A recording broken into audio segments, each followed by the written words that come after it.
Mario stared thoughtfully at the monitor. His restaurant had only been open for a month, and he couldn't yet afford to hire proper security or a guard service. He knew very well that employees could cause harm. Some more than others. People often steal. There are various reasons for it, but he couldn't allow his restaurant to suffer because of it. Mario had been raising money for years to open his restaurant, and now that everything was going even better than he had planned, he was watching as his dishwasher was dragging a large bag toward the exit. And it had only been 3 days since he installed the cameras. That meant she had been doing this for a whole month. He stood up decisively. Theft needed to be nipped in the bud. It was strange, though, the girl was very young and didn't seem like the type, but apparently, she had been hiding her true nature very skillfully. The restaurant closed in half an hour. The dishwasher and the manager were the last to leave. By the way, the dishwasher exited through a different door, which the manager then locked, although it couldn't be opened from the outside. That explained why the manager wasn't aware. She simply didn't see that employee off. Everything was working out so conveniently for the dishwasher, and he would get there just in time. Mario lived only 3 blocks from his restaurant, and it was just a 5-minute drive. He drove up, turned off the headlights, and started waiting. Any minute now, the dishwasher should appear. Veronica carefully adjusted her cap. That's it. Today my little girl behaved well. Just hold on a little longer, and Mom will be home soon to take you out. Veronica checked everything again. The holes made in the bag weren't covered. Adeline was comfortable. Veronica had fed her half an hour ago, so the baby would be sleeping soundly. She knew this wasn't right, that if someone found out, they would take her daughter away, but she had no other choice. Her milk had dried up immediately. Formula was so expensive that her child benefits only lasted for a couple of weeks, and then there were diapers, utilities. The girl hadn't known what to do for a long time, but then she found out about the opening of a new restaurant and their hiring process. When she came for the interview, she still didn't know how she would manage her duties. She desperately needed the job, but her neighbor had warned her that she could only watch Adeline twice a week at most, and even then, Veronica would have to clean her place in return. When Veronica saw where she would be working and realized she would be the only dishwasher for a while, a plan formed in her mind. It was so unrealistic, so dangerous that she was at a loss at first, but then she decided to try it. Adeline was only a month old when she first brought her to work. The baby was so calm that she quietly lay and slept in the back room, where extra dishes were stored. There was plenty of space there, and light too, and Veronica kept it clean. Veronica had been orphaned as a child and lived with her grandmother. Her grandma had a romantic nature and didn't care much about household chores. Veronica had been managing everything at home since she was 10. Blas won her over immediately. She didn't just fall in love, she went crazy for him. Her grandmother had passed away a year ago, and Veronica had immediately suggested Blas move in with her. He agreed. But as soon as he found out Veronica was pregnant, he disappeared without a trace, taking what little valuables they had. Veronica didn't go to the police, she was too ashamed and tried to avoid going outside altogether. She almost managed to cope, and everything would have been fine if those people hadn't come to see her. They wanted her to sell the apartment. She had no intention of selling it, but they warned her that she might get hit by a car on the street by accident, and then her child would be an orphan. That same day, her milk dried up completely. That's when Veronica realized that the real trials were beginning. The job became her salvation. She was paid weekly, she didn't have to worry about food, and they had enough for everything. Veronica tried not to think about what would happen when Adeline turned 3 or 4 months old. She was strong, she was smart, she would manage. Though lately, she had started to doubt if she was strong and smart enough. Veronica carefully set the bag down, closed the door, turned around, and found herself face to face with the restaurant owner. Oh. Oh. He mimicked her. Show me what you're carrying in the bag. Stealing on this scale, no restaurant can withstand that. Veronica blocked the bag with her body. I've never stolen anything. Aren't you ashamed? I'm the one who should be ashamed, not you, me, he laughed, then became serious. Show me what's in the bag, or I'll call the police.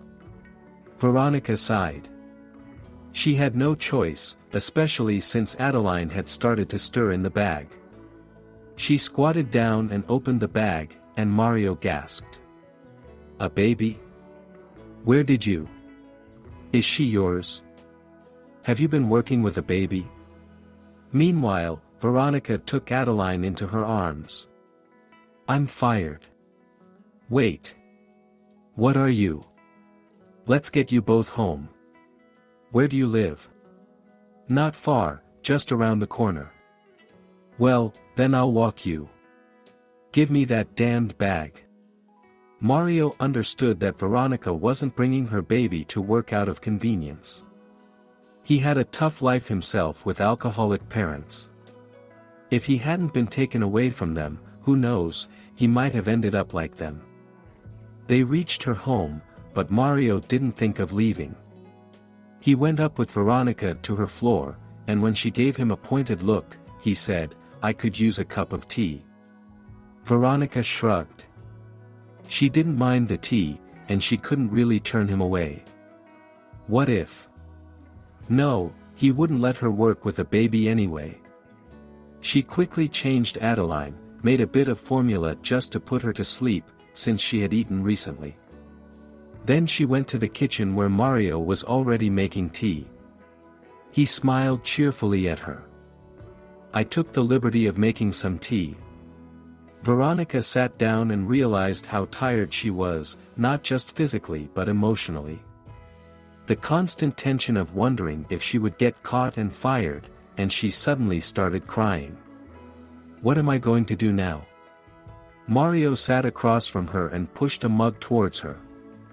Now, tell me everything. What? She looked at him in surprise.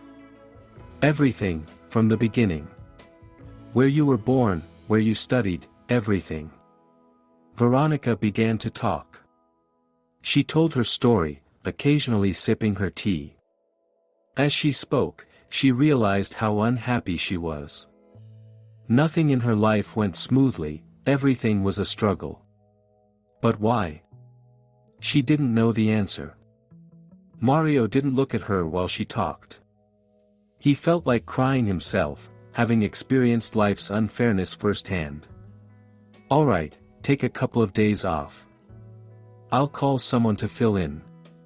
In the meantime, we need to come up with a plan. I can't just leave you in this situation, especially since you were doing a good job with the dishes. Okay, I'll be going now.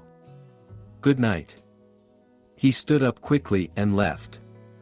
Veronica didn't even have time to thank him. She sat for a while longer and then went to lock the door. In the hallway, she found several large bills on the table. She leaned against the wall and started crying again. The next day, she had to break one of the bills. Adeline had a fever. The doctor she called prescribed medication and vitamins.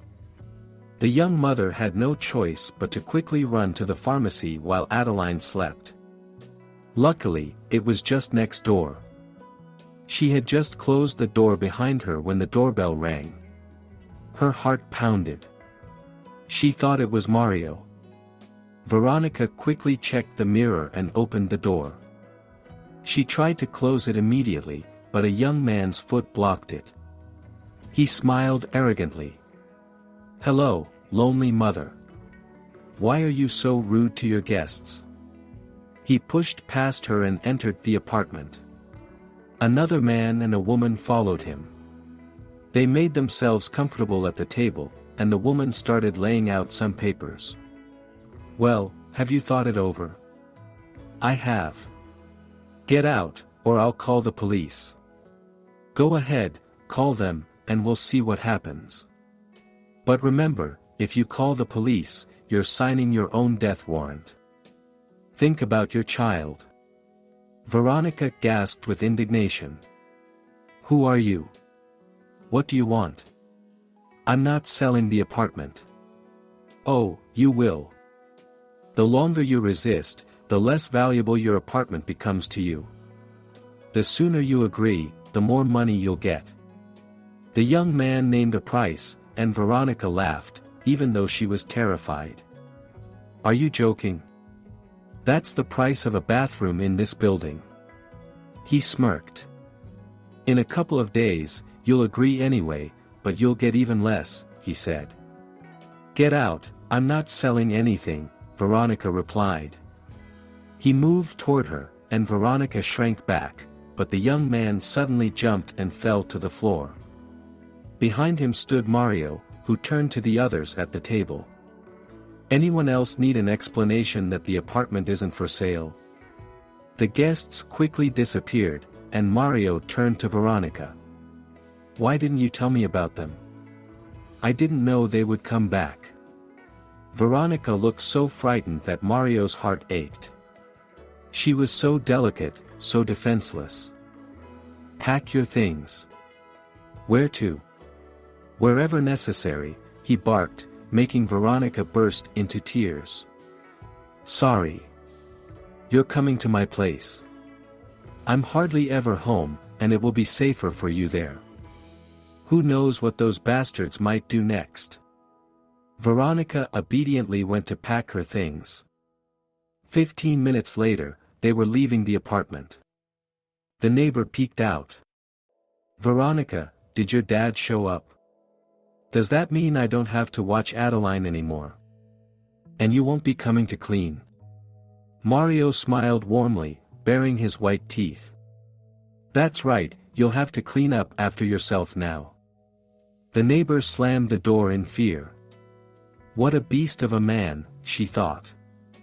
And Veronica got involved with him, though I thought it was someone else who visited her. Oh well, who can tell with these young people? Better not to interfere. Adeline was exploring the big apartment. "It's beautiful here." "Now it is. You should have seen it when I first bought it. Just walls, everything broken and battered. By the way, this will be your room." He opened a door. Veronica noticed a men's robe and slippers. "But this is your room. Don't be formal with me, we're not at work. It's big and warm, so you two will stay here, and I'll move over there." He pointed to a door on the other side. "This feels awkward. It's more awkward to sleep on the ceiling. Settle in, I'll be back soon." Mario left. Veronica unpacked, then went to the kitchen for water. The sink was piled with dirty cups. Apparently, Mario only drank coffee at home. She washed the dishes and checked the fridge. An hour later, meatballs were simmering on the stove, potatoes were boiling in a pot, and Veronica was chopping a salad, smiling at Adeline, who was lying on the kitchen couch, propped up by pillows. The door slammed. Mario entered the kitchen, sniffing the air. "I'm so hungry. Let's eat." Veronica picked up Adeline and followed him. In the hallway stood a new crib and stroller, with several bags inside, likely filled with clothes. "Oh, you shouldn't have. I don't have the money to repay you, and I don't know when I could." Mario smiled. "Women are strange creatures. Who's asking you to repay me?" After dinner, Veronica and Mario started rearranging furniture. Mario was being silly, and Veronica laughed. Even Adeline, lying on the big bed, was babbling in her own language. That night, neither Veronica nor Mario slept. Mario realized he felt so good with others in the house. He propped himself up on his elbow. In time, Veronica would want to return to her place. She was proud and didn't want anything from others. But Mario knew he didn't want her to leave. At breakfast, Mario casually said, "We need to get married." The knife fell from Veronica's hands and clattered on the floor. "What? We need to get married. Adeline needs a father, and you need protection." Veronica stared at him with wide eyes. She had never imagined proposals like this. Mario put down his fork and looked at her. What could he say? That he had fallen in love like a fool with the woman who washed dishes in his restaurant? He tried to find the right words, but Veronica suddenly leaned across the table and kissed him. Softly, tenderly, and it felt like an electric shock to Mario. He pulled back and picked up the phone. "Can you manage without me today? I have an important meeting, I won't be in." "The dishwasher?" "Yes, find a new one. Veronica won't be coming back."